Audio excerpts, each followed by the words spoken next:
Today we're going to be doing intermediate. I'm going to show you traditional grip and I'm going to show you. This is Clayton Skinner. Welcome to another episode of Beyond the Beat. Hello, my name is Clayton Skinner and welcome back to Beyond the Beat. This is part 2 of the 2-part series involving basic Cascara patterns. In this episode, or these exercises, I'm going to be taking the Cascara pattern just a little bit further. Now we're obviously going to be still doing the Cascara pattern with our right hand, again on either the cymbal or on the rim of the drum. Well, the difference is going to be what you're doing with your left hand. In the last episode I had you playing whatever your right hand was not playing. So you'd just be basically alternating your hands depending on what other rhythm is not being played with the right hand, that's what you played on the left. In this episode, we're not going to do that. These exercises are going to have you playing a conga pattern or a simulated conga pattern with your left hand. I'm going to show you that right now.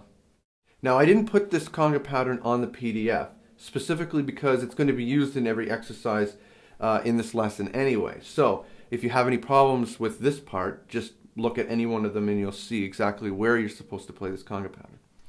So, it's going to go like this. On 2 of every bar, you're going to be playing the cross stick, just a singular cross stick, and that'll be 2. Now on the 4 and, that's going to be played on either the tom or the floor tom. So it's going to go like this. 1, 2, 3, and 4, and 1, 2, 3, and 4, and 1, 2, 3, and 4, and 1, 2, 3, and 4, and it's just that simple. So just try that a few times just to kind of get a hang of it. And then we'll move on to the next exercise. I only put A and B on the PDF just so that you would have a quick reference in case you needed to see either A, how it's counted, or B, how to play the Cascara, just in case you're not as comfortable as you thought you were. But I mean, if you made it through the first episode, obviously you're probably ready for this one. So you don't necessarily have to practice A and B unless you want to, doesn't matter. Anyway, exercise 1.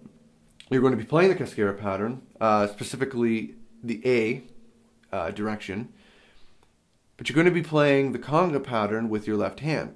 So it's important that you make sure you look exactly where each note lines up with your right hand and your left hand, because it's very difficult playing a broken eighth pattern with your right while playing a steady conga pattern 2, 3, 4 and with your left hand. So just keep that in mind. Take your time with this, and I'll see you at exercise 2.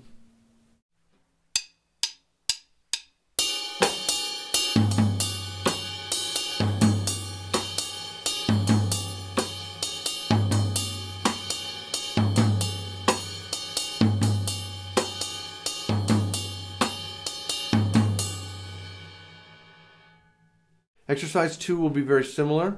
The difference is now is we're going to be adding a bass drum to 1 and 3. And we're going to be adding the hi-hat, play with the left foot, on 2 and 4. So this will kind of add a little bit of stability to this. If you're not in time, this will make sure that you're in time. So take it slow again and just see how I do it and try to mimic what I'm doing.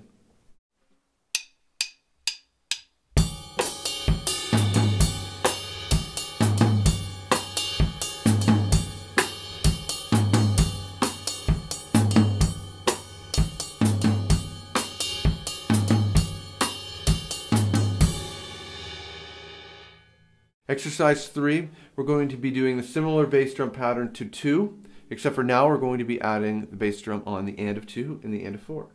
So again, the bass drum pattern goes 1, 2, and 3, 4, and 1, 2, and 3, 4.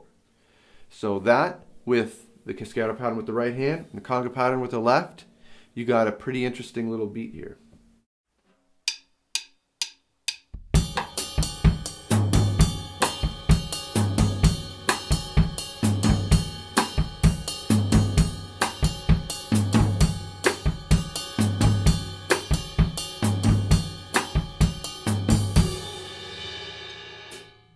So exercises 4, 5, and 6 are going to be the same as 1, 2, and 3.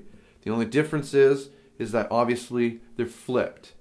It's important that you're able to distinguish between these two. You have to be able to start any one of these exercises at the beginning and to be able to keep going.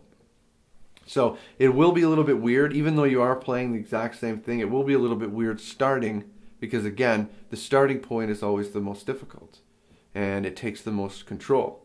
So make sure you take this slow, or whatever a comfortable pace is for you, and I'll see you in the conclusion.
So I hope these last 2 episodes helped you understand a lot more about Latin than you already knew.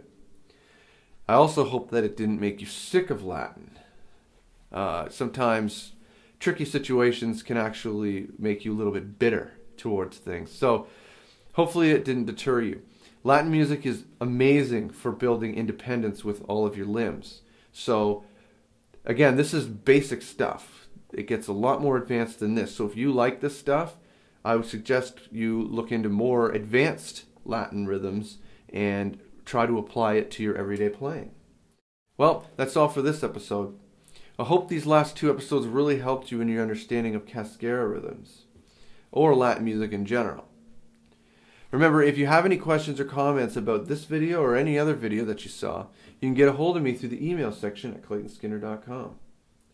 And from that, I bid you adieu.